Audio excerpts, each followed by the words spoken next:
Dinala ako ng asawa ko sa ospital. Habang umiiyak ako, bigla siyang umamin.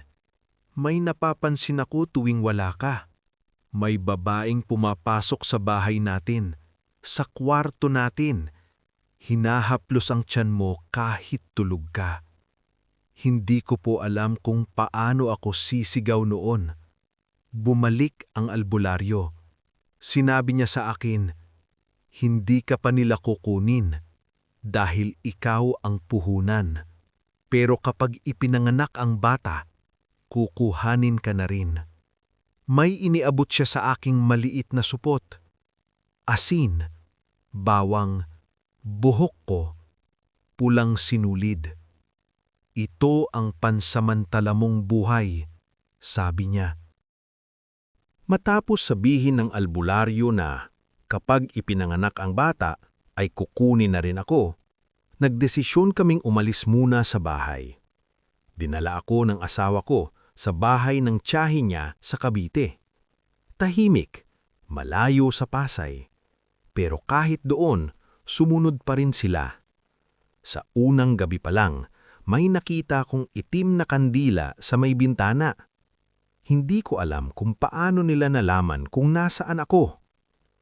Habang lumilipas ang mga linggo, mas lalo kong nararamdaman ang kakaiba. Hindi ako naglilihi, hindi ako nasusuka, pero gabi-gabi may kumakalmot mula sa loob ng tiyan ko. Parang may dalawang nilalang doon, ang anak ko at isang hindi dapat naroon. Minsan, may naririnig akong boses. Huwag kang matulog. Kapag nakatulog ka, kukunin niya ako. Isang hapon, Tito Ike, narinig ko ang pamilyar na boses sa labas ng bahay. Maribel, andito lang ako. Nang sumilip ako sa bintana, nakatayo si Aling Josie sa araw. Pero walang anino. Nakangiti siya. Mas bata na ang mukha niya. Mas makinis. Napapagod ka na, di ba? Sabi niya. Ibigay mo na sa akin at titigil na ang sakit. Kinagabihan, nagkalagnat ako. Nanlamig ang kamay at paa ko. Sa loob ng kwarto, may naamoy akong asunog na kandila at dugo. Pagmulat ko ng mata, may 4 na anino sa paligid ko. Isa roon, si Aling Josie. Hindi pa buo, pero sapat na, sabi niya. Bigla akong napasagaw nang maramdaman kong may humihila palabas sa tiyan ko. Sa huling lakas ko, hinagis ko ang supot ng albularyo. Sumabog ang asin sa hangin. Nagliyab ang kandila. Napaatras si Aling Josie at unang beses kong narinig ang sigaw niya. Hindi boses ng tao. Parang maraming bibig ang sumisigaw, sabay-sabay. Hindi pa tapos! Matapos ang gabing iyon, parang nawala sila. Pero hindi rin bumuti ang kalagayan ko. Payat na payat ako. Hindi na ako halos makalakad. Sabi ng doktor, mahina raw ang tibok ng bata. Pero alam ko, pinipigilan lang nila. Bumalik ang albularyo. Huwag ka nang lalabas kapag kabilugan ng buwan, sabi niya. Sa susunod na gabi ng buwan, buong-buo na ang ritual. Inilagay niya ang pulang sinulid sa tiyan ko at binigyan ako ng rosaryo. Kung matalo ka roon, hindi ka na babalik. Eksaktong 12:00 ng hating gabi, nawala ang kuryente sa buong lugar. Walang ilaw, walang tunog ng sasakyan. Parang kami lang ang naiwan sa mundo. Bigla kong naramdaman ang bigat sa tiyan ko. Parang may dumidiin mula sa loob palabas. Maribel, mahina ang boses, pero alam ko kung kanino galing. Hindi ko namalayang bukas na pala ang pinto ng kwarto. Isa-isang pumasok ang mga anino. Apat sila, at sa gitna, si Aling Josie. Hindi na siya mukhang matanda, hindi rin mukhang babae. Mahaba ang mga braso niya, nakabaliktad ang mga paa. Ang tiyan niya, malaki, parang puno ng dugo at laman. 6 na taon ka naming inalagaan, sabi niya. Ngayon, kukunin na namin ang sa amin. Inilatag nila ako sa sahig, pinalibutan ng itim na kandila. Narinig ko ang dasal, hindi Latin, hindi rin Tagalog. Habang lumalakas ang bulong, lumalakas din ang sakit. Pakiramdam ko, hinihiwalay ang laman ko mula sa kaluluwa ko.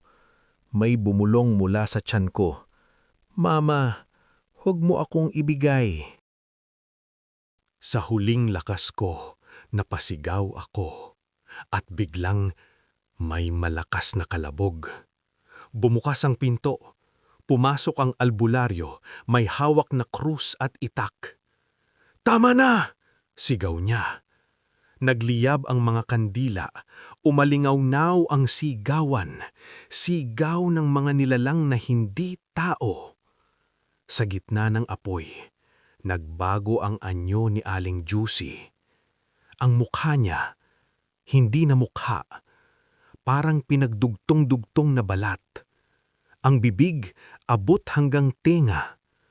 At mula sa tiyan niya, may lumabas na mga kamay ng sanggol, mga kaluluwang kinain niya noon. "Hindi pa ako tapos," sigaw niya. Biglang humarap sa akin ang albularyo. "May kapalit ang lahat," sabi niya. "Kung ililigtas ang bata, may mawawala." Hindi ko na inisip. Hindi na ako nagdalawang isip. "Ako na lang," sabi ko. Pero biglang sumigaw ang asawa ko, "Hindi!" At bago pa namin mapigilan, sinaksak niya si Aling Josie. Sumigaw si Aling Josie, isang sigaw na parang galing sa kailaliman ng lupa. Bumagsak ang mga anino. Namatay ang apoy. Tahimik. At naramdaman ko, gumalaw ang bata sa loob ko. Malakas, buhay. Matapos bumagsak si Aling Josie sa harap namin, akala namin tapos na ang lahat. Tahimik na ang paligid, humina ang apoy, bumalik ang kuryente.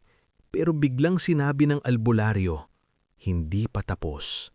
At doon namin narinig isang mahinang tawa mula sa labas ng bahay. Parehong tawa, parehong tono, pero hindi na galing kay Aling Josie. Paglabas namin, Tito Ike, may nakatayo sa ilalim ng poste ng ilaw. Isang babae, mas bata, mas makinis, pero kilalang kilala ko ang mga mata. Sayang, sabi niya, malapit na sana. Nanlamig ang buong katawan ko. Kapatid niya, bulong ng albularyo, at mas gutom. Lumapit siya sa akin. Hindi siya nagmamadali. 6 na taon ka naming ginawang pugad, sabi niya. Akala mo ba bibitawan ka naming basta-basta? Hinaplos niya ang tiyan ko, kahit may pulang sinulid at rosaryo. At sa unang pagkakataon, sumigaw ang bata sa loob ko. Hindi iyak, sigaw. Bigla akong nilagnat, bigla akong dinugo. Mayon na, sigaw ng albularyo. Walang oras para sa ospital. Sa mismong sahig ng bahay, doon ko iniluwal ang anak ko. Habang ako'y nanganganak, naririnig ko ang mga bulong. Ibigay mo na, pagod ka na. Pero pinikit ko ang mata ko, at sa huling lakas ko, isinumpa ko sila. Sa oras na lumabas ang bata, biglang umalingaw-ngawang iyak niya. Malakas, buong-buo, at sa liwanag na yon, napaatras ang natitirang aswang. Hindi pa ito ang huli, sigaw niya, at sa isang iglap, nawala siya sa hangin. Habang hawak ko ang anak ko, Lumapit ang albularyo. Hindi sila basta mawawala, sabi niya. Pero may proteksyon na ang bata. Inilagay niya ang marka sa likod ng tenga ng anak ko, isang maliit na simbolo. Huwag mong kalilimutan, sabi niya. May mga nilalang na maghihintay ng taon bago bumalik. Lumipat na po kami ng bahay. Lumipat ng lungsod. Tahimik na ang buhay namin ngayon. Lumalaki ng malusog ang anak ko. Pero minsan, Tito Ike, kapag madaling araw, nakikita kong gising na siya. Nakatitig sa sulok ng kwarto. At minsan, may ngiti siyang hindi pang sanggol. Hindi ko po alam kung babalik pa sila. Hindi ko rin alam kung tapos na talaga ang sumpa. Ang alam ko lang, hindi lahat ng kapitbahay ay tao. At hindi lahat ng humahawak sa tiyan mo ay may mabuting intensyon. Ako po si Maribel ng Pasay City. Ito po ang kwento ko. At sana, wala nang sumunod pa sa akin.